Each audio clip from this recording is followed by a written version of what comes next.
সে victimise হয়ে গেল, তো তাকে আদালতে যেতে হবে বা তাকে পুলিশ ধরে নিয়ে গেলে তখন তার সে কি করে তার এই পরিচয় পরিচিতি সকল কিছু মিলে সে আমাদের কাছে যদি আসে আইনজীবী চাই দ্বারা আমরা লাস্ট তাকে আইনজীবী নিয়োগ করে দিব, আইনজীবী কোর্ট থেকে তাকে জামিন করে দিবে।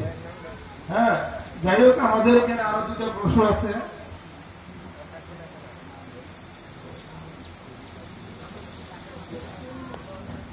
আচ্ছা, ওই দেনমোহর ভরণ পোষণের বিষয়ে একটু বলি যে একটা এটাকে বলে আমাদের মুসলিম ম্যারেজ যেটা হলো এটা হলো আপনার একটা সিভিল কন্ট্রাক্ট বলে একটা কনসিডারেশন মানি থাকে, যেটাকে আমরা বলি কি দেনমোহর। যেটা স্বামী একজন বর তার কনের সাথে তার বিয়ে হবে, তাহলে আমরা যখন কাবিনটা করি তার একটা দেনমোহর থাকে। কেউ এটা তার ফুফু, চাচি, খালা, মামি এদের যেভাবে হয়েছে ওই সিস্টেমে বোন এই সিস্টেমে হয়। যেমন একজনের সামর্থ্য আছে, সামর্থ্য অনুযায়ী 3 লাখ টাকা তার কাবিন, হ্যাঁ কাবিন 3 লাখ টাকা দিল। আবার যদি নগদ কিছু পরিশোধ করে, হয়তো টাকা দেয় বা স্বর্ণালঙ্কার দেয়, তখন এটা ওয়াশিং বলে। 1 লাখ টাকা দিলে ওই 3 লাখ থেকে কি হবে 1 লাখ টাকা বাদ যাবে, বাকি 2 লক্ষ টাকা এই মেয়ে পাবে, দেনমোহর পাবে, স্ত্রী পাবে, যদি তাদের মধ্যে তালাক হয়ে যায়। ঠিক আছে?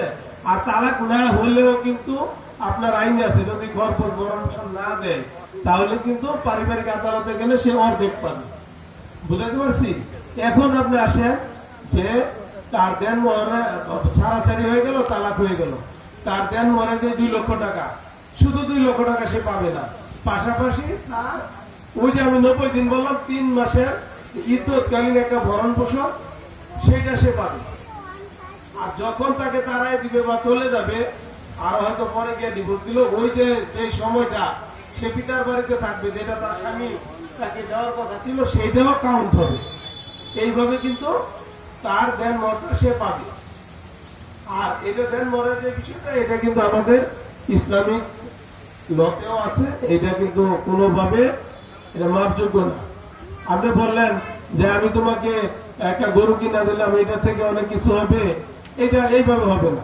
বা ভালোবাসে ফুল দিলেন যে তুমি আমার মাফ করে দাও, এটা হবে না। আপনার স্ত্রী তার দেনমোহর সেটা সে ইসলামিক আইন অনুযায়ী পাবে।